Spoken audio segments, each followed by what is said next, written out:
Hi, everyone, and welcome to a collaboration episode with Vitals and Voices in Mindful Moments. I'm Lathika, and I'm the founder and host of Vitals and Voices. And I'm Camden, and I'm the co-host of Vitals and Voices. And we serve on the executive team of Vitals and Voices. Vitals and Voices is a podcast for people all around the world to learn from healthcare professionals and pre-professional students so that they can grow to be the best version of themselves. Now, please welcome our guests, Siddhi, Harshini, and Sahasra. Hi, my name is Harshini Kumar, and I'm a sophomore at Nation Ford High School.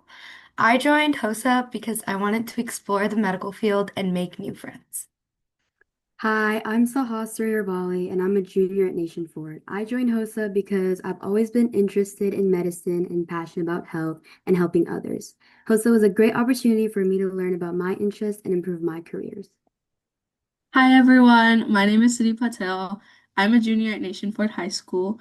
I joined HOSA because I've always planned on going down the medical pathway in the future, and HOSA always seemed like a great way for me to get an introduction of the field. Um, we created Mindful Moments because we felt that it was so important to talk about issues such as anxiety and help reduce the stigma around it and make it more normalized. And we're so excited to be on this podcast. Thank you guys so much for having us.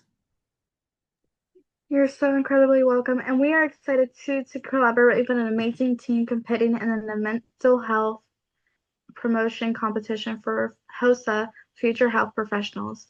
Their project focuses on raising awareness about anxiety that affects so many people but aren't talked about enough.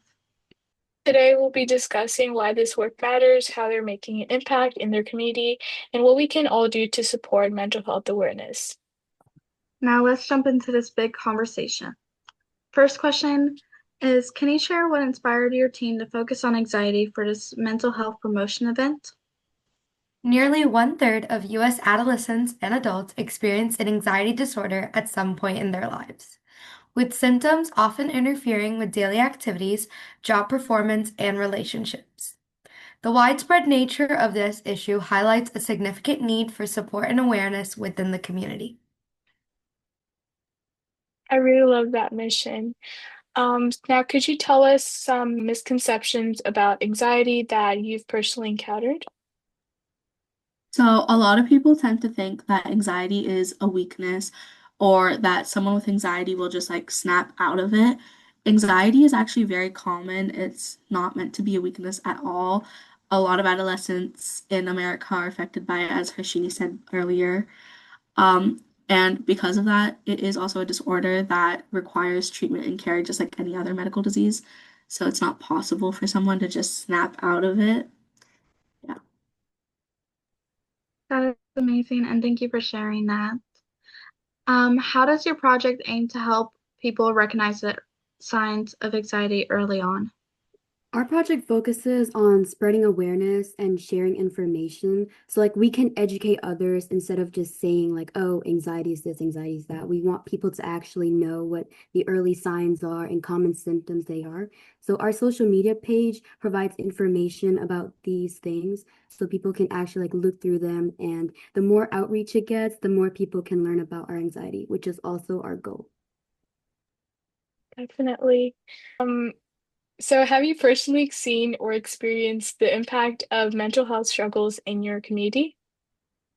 Many high school students at my school tend to experience anxiety when it comes to academic assessments. Additionally, many high school students experience anxiety in a social setting. I can definitely see that in my personal high school as well, and especially around academics. So, what are some strategy or resources does your project promote for managing anxiety? So we suggest like journaling your thoughts and feelings and keeping track of them. Maintaining a healthy diet and a good exercise routine is always good. However, if in the moment you feel an attack coming on, there are methods to go about managing this attack. For example, the 333 rule. In this, you would name three things you see, three sounds you hear, and move three parts of your body. And this helps like ground your feelings in the moment because it diverts your attention from the like anxiousness to your senses. And that's what we would suggest doing. There are many other methods that we have posted on our social media. Thank you for sharing that.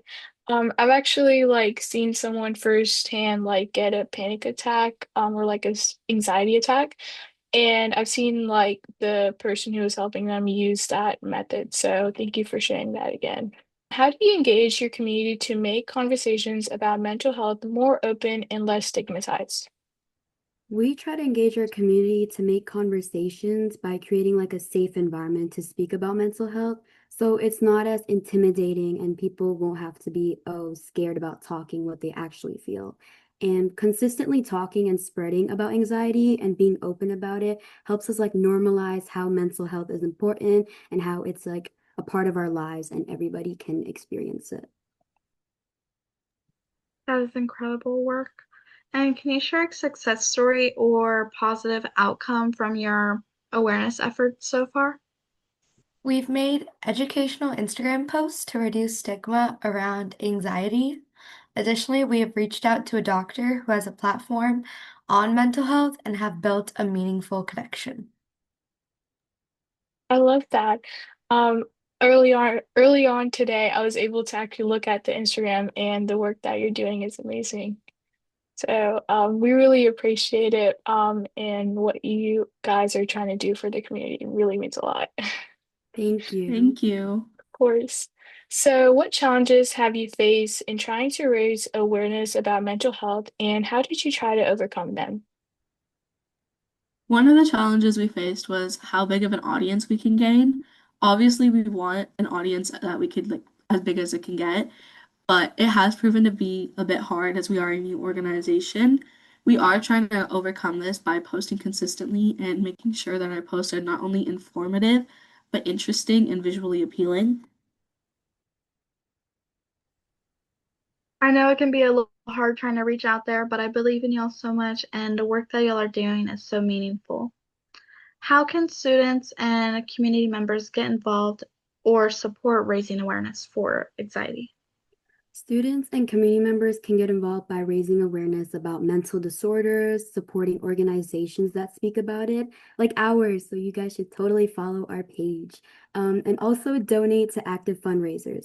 We have a couple linked on our page if anyone is interested. Um, and if you want something simple instead of like, following and supporting organizations, you can always go and ask your friends and check in with them and make sure they're also doing well because we love our friends and we also want to make sure they're, happy. Definitely. And to wrap things up, what is one key message that you want everyone to take away about mental health from your project? Mental health is just as important as physical health, and seeking help is a sign of strength and not a sign of weakness. I think that is an important message, and I love it personally. Me too, as well. Thank you so much to Mindful Moments for joining us today and sharing their incredible work about raising awareness about anxiety.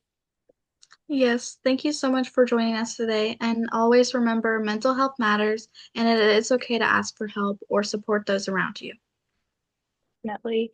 If you want to get involved or learn more about their organization and project, check out Mindful Moments on Instagram. Their handle is Mindful Moments. That's spelled Mindeful Moments. And always remember, stay kind to yourself and each other, and we'll see you next time.